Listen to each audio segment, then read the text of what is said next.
Viewers, browser automation studio basic পর্বের দ্বিতীয় টিউটোরিয়ালে আপনাদেরকে স্বাগত জানাই। প্রথম টিউটোরিয়ালে আমি ব্রাউজার সংক্রান্ত মডিউল নিয়ে কথা বলেছিলাম এবং ওইখানে ব্রাউজারের বেশ কিছু সেটিংস এবং আরও অন্যান্য বিষয় নিয়ে কথা বলেছিলাম। পরে আমার মনে হলো ব্রাউজার অটোমেশন স্টুডিওর বেশ কিছু সেটিংস নিয়ে আপনাদের সাথে আগে একটু কথা বলা দরকার, তারপরে অন্যান্য অপশনগুলো দেখানো উচিত বলে আমি মনে করি। মানে জাস্ট একটা ইন্ট্রোডাকশন আর কি। তো ইন্ট্রোডাকশনের প্রথমে দেওয়া উচিত ছিল, যেহেতু ওটা আপলোড করা হয়ে গেছে। তো পরবর্তী দ্বিতীয় ভিডিওতে আমি এটা দেখাতে চাচ্ছি।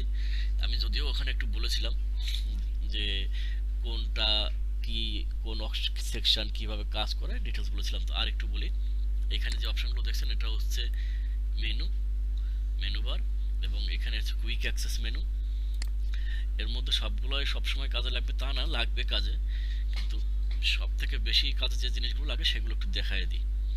প্রথম হচ্ছে এখানে নিউ প্রজেক্ট নিতে হয়। কোনো একটি পূর্বে তৈরি করা প্রজেক্ট, সেভ করা প্রজেক্ট যদি আপনি ওপেন করতে চান তাহলে এই ওপেন, সেভ অ্যাজ দিয়ে যদি নতুনভাবে অন্য কোনো নামে সেভ করতে চান তাহলে সেভ অ্যাজ। রান অপশনটি হচ্ছে আপনি যখন রেকর্ড মোডে যাবেন, এখান থেকে মানে শুরু করার একদম শুরুটা যখন রেকর্ড মোডে যাবেন, সেই রেকর্ড মোডে যাওয়ার পরে যদি আপনি চান যে এই স্ক্রিপ্টটি যখন ইএক্সজি ফাইল তৈরি করব, আমি ইএক্সজি ফাইল তৈরি করে কম্পাইল করে যখন কাউকে দিব, সে সে তার ওইখানে রান করলে কেমন হবে, কিভাবে রান করবে, সেই অপশনটি হচ্ছে রান হচ্ছে যে একদম কম্পাইল করা মোডে আপনার সফটওয়্যারটি কেমনভাবে চলবে সেটি দেখার জন্য এই রান বাটন এইখানে। আর রেকর্ড দেখলেন যে এইখান থেকে ক্লিক করে নিয়ে গেছিলাম, সেই রেকর্ড অপশন এখানেও আছে। স্টপ, এখন যে রেস্টার্ট রেকর্ডিং যে লেখাটা আছে, এটা যদি আমি স্টপ করতে চাই, বের হয়ে যেতে চাই এখান থেকে, রেকর্ড যদি স্টপ করতে চাই তাহলে এই স্টপ বাটনে ক্লিক করতে হবে। সবশেষ যে কম্পাইল বাটন, এই যে কম্পাইল অপশনটা দেখেন এখন ডিজেবল হয়ে আছে, কারণ রেকর্ড মোডে কখনো কম্পাইল করা যায় না। রেকর্ড মোডে কম্পাইল করা যায় না। কম্পাইল করতে হলে আমাকে রেকর্ড মোড থেকে এক্সিট করতে হবে, স্টপ করতে হবে, তারপরে কম্পাইল করা যাবে। এই মডিউল ম্যানেজার এইখান থেকে এখানে আমি দেখিয়েছিলাম, এইখানে বেশ কিছু মডিউল ডিজেবল করা আছে। আপনি যদি চান এখান থেকে কোনো মডিউল এনেবল অথবা ডিজেবল করতে পারেন, যে আমার এই প্রজেক্টের জন্য এই মডিউল দরকারই নেই, তাহলে শুধু শুধু কেন আমি ইন্টিগ্রেট করব। সেই ক্ষেত্রে আপনি এগুলো এখান থেকে ডিজেবল এনেবল করতে পারবেন, ইনস্টলও করতে পারবেন, এখান থেকে ডিলিটও করতে পারবেন। এই জন্য এটা হচ্ছে মডিউল ম্যানেজার। স্ক্রিপ্ট রিপোর্ট, যে একটা স্ক্রিপ্ট কতক্ষণ লাগলো রান করতে, তারপর হচ্ছে কি কি ফেল করলো, কয়টা সাকসেস হলো, সেগুলো দেখার জন্য স্ক্রিপ্ট রিপোর্ট এখান থেকে দেখতে পাবেন। রিসোর্স রিপোর্ট, কোন কোন রিসোর্স ইউজ করছে সেটা, যেটা রিসোর্স বলতে এখানে বুঝেছিলাম যে আমি ইউজার ইনপুট হতে পারে, সরাসরি কম্পিউটার কোনো ফাইল থেকে নিয়ে হতে পারে। রিসোর্স মানে আপনার সফটওয়্যারটি রান করার জন্য যে যে প্রয়োজনীয় জিনিসগুলো লাগবে কাজে, সেগুলোই হচ্ছে সবই রিসোর্স। খুব সুন্দর একটা অপশন আছে ব্রাউজার অটোমেশন স্টুডিওতে, ডাটাবেজ নিয়ে কাজ করতে হলে এই যে শো ডাটাবেজ দেখেন, এইখান থেকে ডাটাবেজ নিয়ে কাজ করা যায়। ডাটাবেজ ক্রিয়েট করতে হবে, ক্রিয়েট করার পরে কানেকশনটা দিতে হবে। রিমোট ডাটাবেজ নিয়েও কাজ করা যায়, লোকাল ডাটাবেজ নিয়েও কাজ করা যায়। এখানে রিমোট হলে এখান থেকে রিমোট দিয়ে সার্ভারের ডিটেলস এবং এই পোর্ট দিতে হবে, এখানে দিয়ে ওখান থেকে ইনস্টল করে নিতে হবে। আর লোকাল থাকলে এখান থেকে লোকাল দিতে হবে, ডাটাবেজ আইডিটা দিতে হবে, এবং ডাটাবেজ কোথায় সেভ হবে সেই লোকেশনটা দেখায় দিতে হবে। ডাটাবেজ নিয়ে ডিটেলস পরে দেখাবো। আর একটা মজার বিষয় হচ্ছে, যখনই আমি কোনো প্রজেক্ট নিয়ে কাজ করি, নতুন কোনো চেঞ্জ করলে ব্রাউজার অটোমেশন স্টুডিও অটোমেটিক্যালি তার একটি ব্যাকআপ ভার্সন রাখে পূর্বের স্ক্রিপ্টের।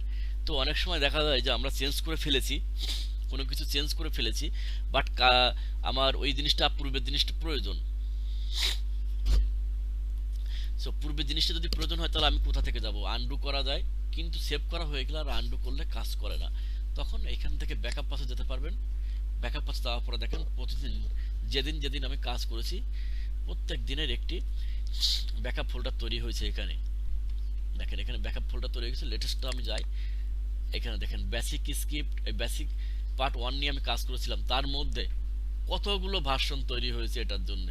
প্রত্যেকটি স্টেপ বাই স্টেপ করেছে, আর এখানে ভার্সন কন্ট্রোল সিস্টেমে অটোমেটিক এখানে ভার্সন তৈরি হয়েছে। তো আমি চাইলে এখান থেকে যে কোনো একটি ভার্সন কপি করে নিয়ে আমি লোড করে ওপেন করে আবার কাজ করতে পারি। সো এটি খুব ইম্পর্টেন্ট, এই যে ব্যাকআপ পাথ, এটা আপনাদের জানা থাকলে ভবিষ্যতে কাজে লাগবে। কোথায় পাবেন এটা? App data roaming, browser automation studio, project backups নামে ফোল্ডারের মধ্যে আপনি এটা পাবেন। এই গেল হচ্ছে মেনু বারের ডিটেলস বললাম। আর ব্রাউজার সেটিংস নিয়ে একটা কথা বলেছিলাম, তো ব্রাউজার সেটিংস আমি একটু দেখাবো। যে অনেকের স্ক্রিপ্ট লোড হতে অনেক সময় নেয়, প্লাস স্ক্রিপ্ট যখন লোড হয় কম্পিউটারে অনেক রিসোর্স লাগে। রিসোর্স বলতে আমি এখানে বোঝাচ্ছি র্যাম, প্রসেসর ইউজ করে। সো দেখা যায় কিছু কিছু কম্পিউটার আছে 4 থেকে 5টির বেশি ব্রাউজার নিয়ে রান করে কাজ করা যায় না, সেক্ষেত্রে অনেকে খুব সমস্যার মধ্যে পড়েন। তো সেই ক্ষেত্রে একটা সহজ সমাধান আছে। আমি একটু ব্রাউজার লোড করি। ব্রাউজার লোড করার পরে এখানে দেখেন অপশন আছে সেটিংস, খেয়াল করবেন। এই সেটিংসে ক্লিক করলে এইখানে অনেকগুলো অপশন আছে, তার মধ্যে একটি অপশন আছে এফপিএস। আর প্রথমে আপনার একটা কাজ করবেন, যদি আপনার কম্পিউটারের কনফিগারেশন খুব খারাপ হয় তাহলে এখানে ব্রাউজার স্টার্ট সাইমেন্টানেয়াসলি এখানে একটি দিয়ে দিবেন। মানে একসাথে যখন 3টা ব্রাউজার নিয়ে বা 4টা বা 10টা ব্রাউজার নিয়ে রান হবে তখন অনেক রিসোর্সের প্রয়োজন হবে একদম স্টার্ট আপে। তো সুতরাং এইখানে সাইমেন্টানেয়াসলি একটা ব্রাউজার নিয়ে রান হবে, এটা করে দিবেন। আর একটা অপশন আছে দেখেন, minimum mean free memory to start browser, মানে 1500 এমবি। 1500 এমবি মানে 1.5 জিবি র্যাম রিসোর্স যদি খালি না থাকে তাহলে স্টার্ট হবে না, এটা 500 এমবি করে দিবেন। আর মিনিমাম আনইউজ সিপিইউ, এখানে মিনিমাম আনইউজ সিপিইউ দিবেন হচ্ছে 10%। আর আরেকটি অপশন আছে ম্যাক্স এফপিএস, এখানে দিবেন 20 বা 15 দিতে পারেন, কিন্তু 15 দিলে একটু প্রবলেম আছে, অনেক সময় মিস করে, ক্লিক করতে ভুল করে, অন্য জায়গায় ক্লিক করে। সো এটা আপনার রিকোয়ারমেন্টের উপর নির্ভর করে আপনি সেট আপ করে নেবেন। আরও বেশ কিছু জিনিস আছে আমি পরে দেখাবো। এখানে একটা কথা আছে যে auto start settings, auto start দিতে পারেন, স্টার্ট লোকালি দিতে পারেন, স্টার্ট ম্যানুয়ালি দিতে পারেন। কোনগুলা দেখেন, in order to start helper normally click helper, এখানে সবগুলো আপনার লেখা আছে। সো অটো স্টার্ট সেটিংস, যদি হেল্পার সেটিংসটা আপনি অটোমেটিক্যালি স্টার্ট করতে চান তাহলে এখানে দিতে পারেন, দরকার নেই, এটা ম্যানুয়ালি থাক, আবার সবসময় এটা প্রয়োজন হয় না। আরেকটা অপশন আছে এই যে ইউ ক্যান প্রক্সি, এই যে কিউইউআইসি, এটা দরকার, যদি প্রক্সি না থাকে তাহলে আপনি এখানে টার্ন অফ করে দিবেন। তারপরে অডিও টার্ন অফ করে দিলে অসুবিধা হয় না, ইন কেস যদি আপনার এতে কোনো অডিও না থাকে। ওয়েবজিএল, এটা গ্রাফিক্সের একটা অংশ, ওয়েবজিএলও আপনি অফ করে দিতে পারেন, তাহলে একটু ফাস্ট হবে। ক্যানভাসটা অফ করা দরকার নেই, ওয়েব আরটিসিটাও দরকার নেই, এটাও টার্ন অফ করে দিতে পারেন। তারপর হচ্ছে ক্রোম কম্পোনেন্টস, এটা টার্ন অন থাকবে। আর বাকি যেগুলো হচ্ছে সেভ ব্রাউজিং, এগুলো অন থাকবে, এগুলো অন থাকবে। আর এই নোড.js আপনার এনেবল করার দরকার নেই যদি না আপনি অ্যাডভান্স লেভেলে কোডিং না করেন, করে আপনি ওকে করতে পারেন এখান থেকে। এই হচ্ছে সেটিংস, এই সেটিংসগুলো আপনার খুব প্রয়োজন হবে, কাজের পূর্বে এগুলো বলে রাখা দরকার। এই কারণে আমি দ্বিতীয় টিউটোরিয়ালে বললাম, কারণ হচ্ছে এই ব্যাকআপ পাথটা খুব ইম্পর্টেন্ট। অনেক সময় আপনি অনেকগুলো কাজ করলেন কিন্তু আপনি ভুলে গেলেন যে আগের স্টেপে কি করেছিলেন, কোথায় দরকার ছিল, বা আমি ভুল করলাম, আমি রোল ব্যাক করবো কি করে, সেই জন্য এই অপশনটি বললাম। তো এরপরে আবার মডিউলগুলো কন্টিনিউ করব, তৃতীয় টিউটোরিয়ালে সেটি দেখাবো, যে স্ক্রিপ্ট লজিক টুলস বাকিগুলো দেখাবো। সো শুধু সেটিংস পর্বটা আমি পরিচিতটা দেখালাম। আর একটি অপশন এখানে বলেছিলাম যে এগুলো হচ্ছে এক একটি মডিউল, বা মডিউলের আন্ডারে অনেকগুলো ফাংশন আছে, যে মডিউলের আন্ডারে আবার ফাংশন আছে, এগুলো কাজ করতে করতে জেনে যাবেন।